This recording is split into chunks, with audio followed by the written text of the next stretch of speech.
Assalamualaikum teman-teman, kembali lagi di Hendra Prabowo Kebumen.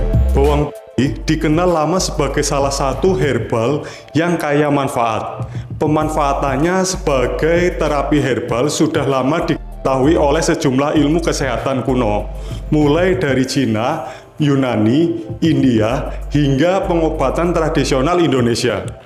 Lalu bagaimana cara mengkonsumsi bawang putih sebagai obat herbal? Penasaran kan? Nah, bagi teman-teman yang penasaran sampai selesai ya. Dan bagi teman-teman yang belum subscribe, sempatkan untuk menekan tombol subscribe loncengnya. Yuk langsung saja kita lihat videonya. Cara makan bawang putih yang benar dapat memberikan sejumlah manfaat untuk kesehatan. Ini berkaitan peran sejumlah komponen mikronutrisi yang tersimpan dalam bawang putih. Bawang putih sendiri juga lebih mudah untuk ditemukan. Banyak budaya kuliner dunia yang demikian lazim menggunakan bawang putih sebagai bahan bumbu aneka hidangan. Meski dikatakan bahwa bawang putih sangat kaya manfaat, tetapi banyak orang tidak benar-benar memahami bagaimana seharusnya cara mengkonsumsi bawang putih agar mendapatkan manfaat terbaiknya dengan optimal. Sejumlah kesalahan dalam mengkonsumsi bawang putih sebagaimana dijelaskan dalam Healthy and Natural World berikut bisa membantu teman-teman memahami apakah cara yang teman-teman lakukan justru menjadi alasan kenapa cara makan bawang putih teman-teman tidak memberi hasil yang memuaskan. Yang pertama, makan bawang putih yang sudah matang. Mengkonsumsi bawang putih matang adalah cara makan bawang putih yang paling lazim. Masalahnya, proses pemanasan dan pengolahan tertentu membuat sejumlah komponen alisin dalam bawang putih rusak. Sementara dalam perannya sebagai anti kolesterol dan antibakteri, alisin adalah fitokimia yang paling banyak bekerja. Memang dikatakan mengkonsumsi bawang putih berketerusan akan menyebabkan efek iritasi pada lambung.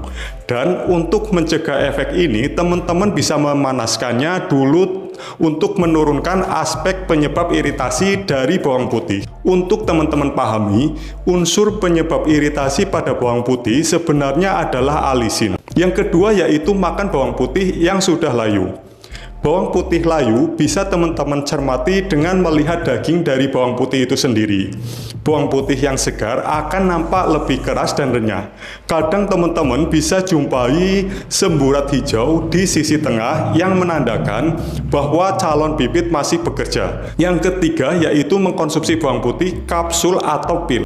Cara makan bawang putih yang sudah dikemas seperti pada produk pil atau kapsul sebenarnya tidak bisa menjadi jaminan teman-teman sudah pasti sehat. Bagaimanapun, cara mengkonsumsi bawang putih asli yang segar jauh lebih baik. Alasan lain yang perlu dipahami adalah efek dari proses pengerikan bawang putih dan perubahannya sebagai bubuk menjadikan sejumlah komponen nutrisi dari bawang putih turun. Dikatakan bahwa bawang putih yang telah dikeringkan dan dijadikan bubuk biasanya mengandung kadar antioksidan yang lebih rendah dari jenis bawang putih mentah di pasaran. Yang keempat, mengkonsumsi bawang putih terlalu sedikit. Kebanyakan orang merasa sudah mengkonsumsi bawang putih tetapi sebenarnya tidak mengkonsumsinya dalam jumlah yang cukup. Sebutir bawang putih jelas memberi hasil berbeda dengan 3 butir bawang putih ukuran sedang. Bawang putih sendiri bekerja tidak secara akumulasi, melainkan bekerja per terapi. Teman-teman tidak bisa berharap bawang putih memberi teman-teman manfaat secara akumulatif dalam tubuh. Kadang masalahnya juga muncul karena teman-teman tidak cukup rutin mengkonsumsinya dalam jumlah tertentu. Terlalu singkat mengkonsumsi bawang putih dengan rutin akan membuat hasil kinerja dari terapi tidak tuntas mengatasi masalah. Dikatakan bahwa setidaknya teman-teman perlu menjalani konsumsi terapi bawang putih selama 5-10 hari untuk mendapatkan hasil optimal.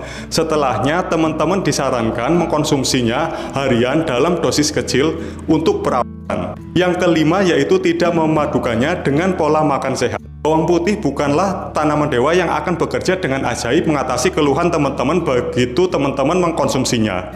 Teman-teman tetap diminta untuk menjalankan diet sehat seiring teman-teman mengkonsumsi bawang putih. Bawang putih memang bekerja membantu membersihkan tubuh dari kolesterol dan senyawa toksin. Tetapi masalah tetap saja timbul bila masih saja mengkonsumsi makanan berlemak jenuh dan mengkonsumsi makanan yang kaya akan unsur adiktifnya. Padukan terapi bawang putih yang teman-teman jalankan dengan diet rendah gula dan rendah kolesterol. Yang keenam yaitu tidak mengkonsumsi probiotik. Ada masalah yang perlu teman-teman pahami terkait dengan pengaruh kerja alisin dalam bawang putih terhadap pencernaan. Alisin adalah sejenis sulfur antibiotik yang ketika terus-menerus terpapar di dalam usus akan menyebabkan sejumlah bakteri baik dalam tubuh turut mati. Pastikan untuk mengkonsumsi probiotik untuk menjamin kadar bakteri baik dalam usus tetap terjaga meski digempur oleh asupan bawang putih.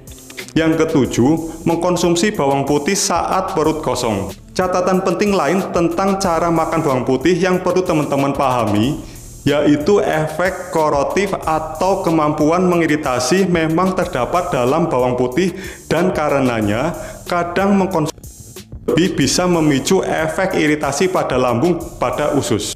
Karenanya, pastikan teman-teman sudah dalam keadaan cukup kenyang saat teman-teman mengkonsumsi bawang putih. Justru berkat peran ini, dinding lambung sudah terbungkus dan relatif lebih aman untuk konsumsi bawang putih mentah. Itulah sejumlah informasi yang berkaitan dengan kesalahan-kesalahan yang sering dilakukan orang-orang dalam cara makan bawang putih. Cara makan bawang putih dan dosis yang tepat berperan besar terhadap optimalnya pemanfaatan bawang putih sebagai obat. Jika masih ada pertanyaan, silakan bisa tuliskan di kolom komentar. Terima kasih sudah menyaksikan video ini sampai dengan selesai. Semoga teman-teman sehat selalu, always be happy, sampai jumpa, dan have a nice day.